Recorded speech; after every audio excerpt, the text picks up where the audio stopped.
Hi, hello, welcome back to the channel. This is Balaji. We have an interesting SQL analytics question today, and let's read it through. The question says a company records its employees' movement in and out of the office on a table with three columns, that is, the employee ID, the action, that is, exit or entry, and created at timestamp. Then the first entry for each employee is in, every in is succeeded by an out, assuming that no data gaps and the employee can work across days. Measure the number of hours spent by each employee inside the office. So we already have a data with us. Yeah, we have the data. To whiteboard it to you, this is how it's going to work out. We're going to segregate each employees in and out. That is like this.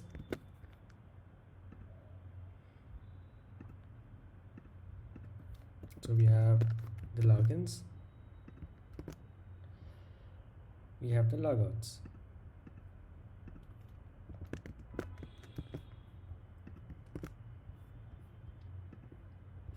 All right. Now we're going to partition them by the employee ID.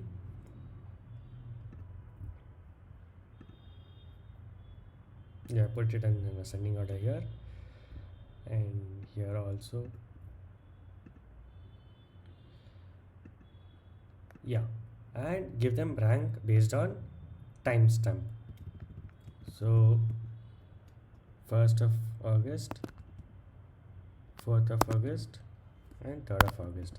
Similarly, 1st of August and 4th of August. So let me just clear this out.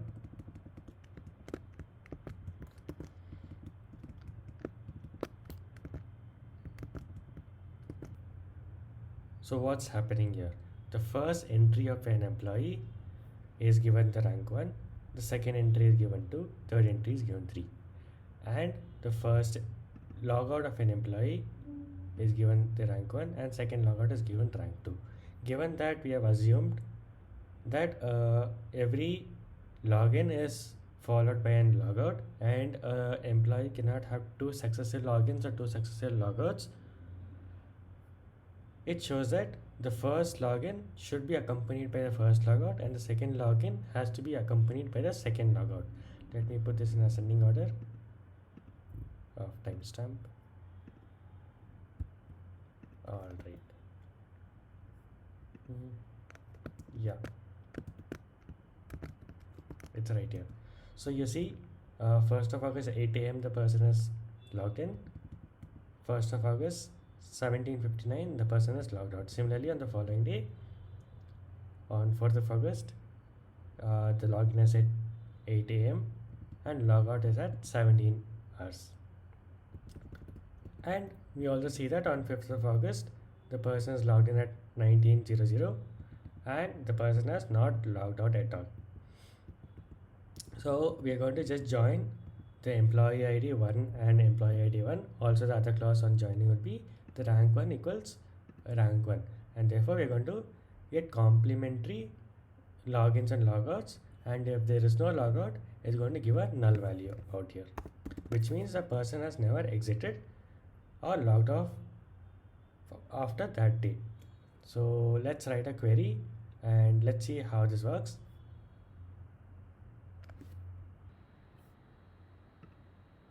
So yes, here's a query. We have the table employee movement, the data inserted also. Let's look into the table.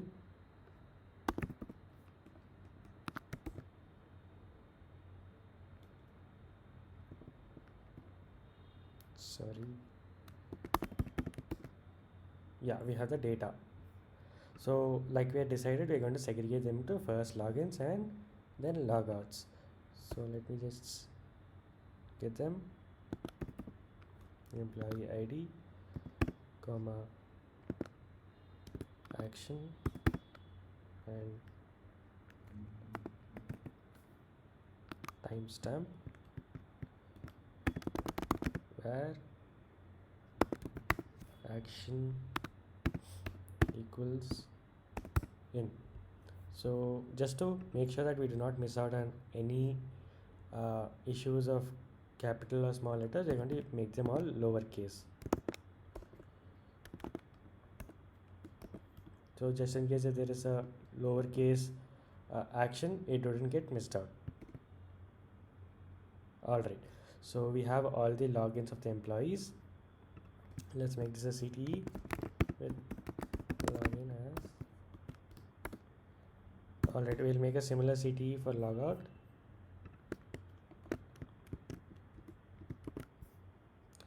Change this, and this will be out. Let me just check both of them.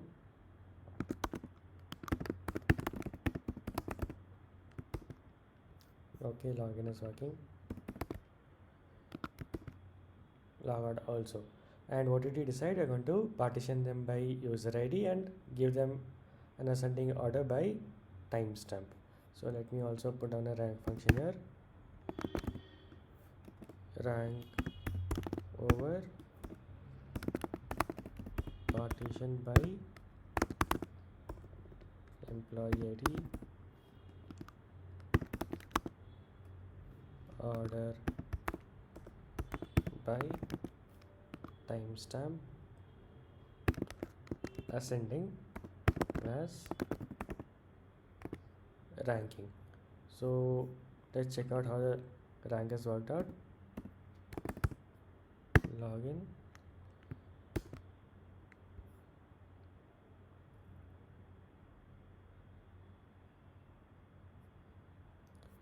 So what mistake did we make?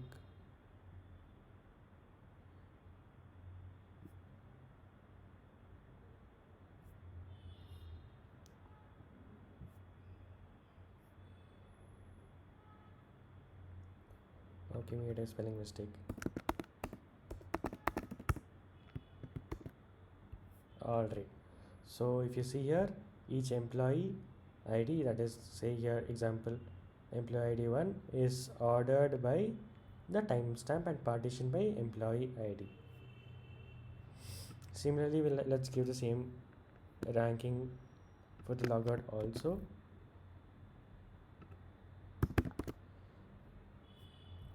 Let's check logout. Yeah, it works. So what are we going to do? We are going to join them based on employee ID and the ranking. So login A, let's join logout B on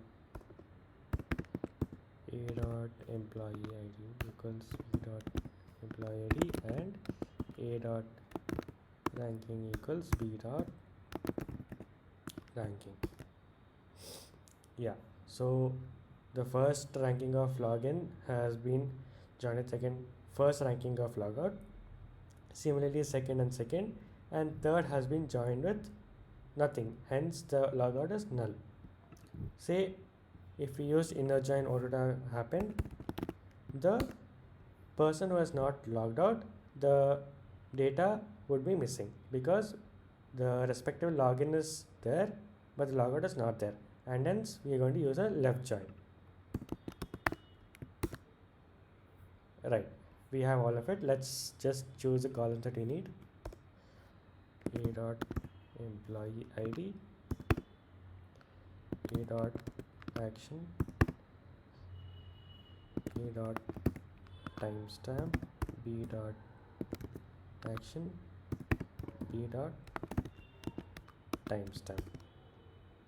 So if you see here, we have logins and logouts marked properly and joined.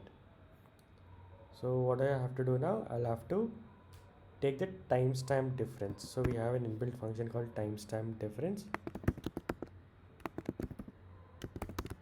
So timestamp difference by hours, A dot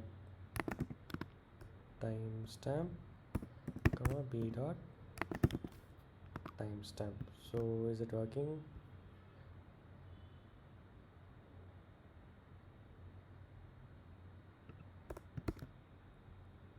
Right, so what does it say? It has login timestamp, logout timestamp and hours. So let's also convert it into minutes. Let's see how many minutes the person has worked for.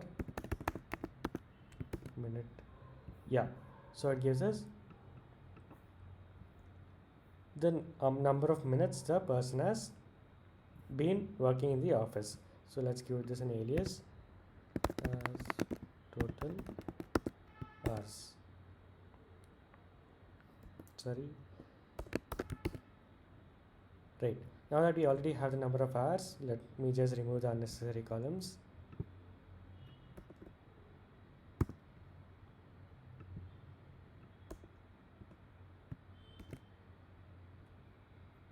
Alright, so we have the number of hours that a person has worked, but do you see here, because it's a null value, there's no difference here. So let's give it an if null condition, that if null, we're going to use the current timestamp.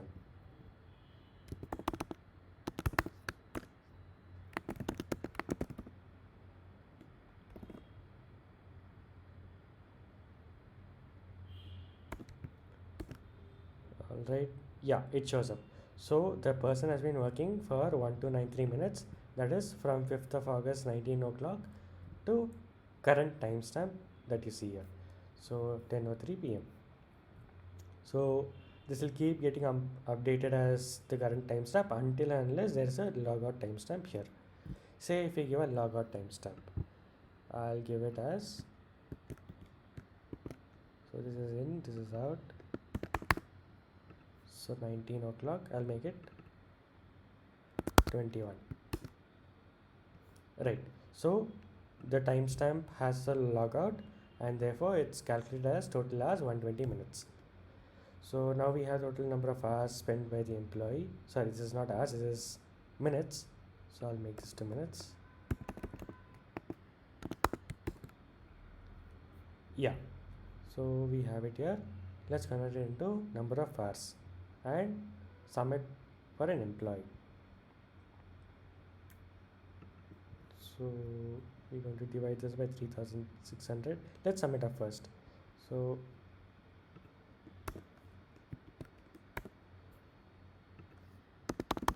select all from,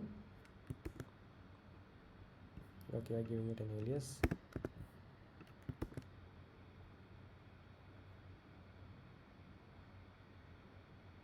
Okay, we have two timestamps here, so I'll give it an alias login.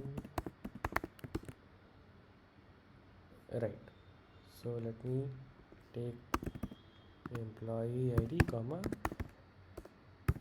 sum of total minutes. We can group it, group by 1.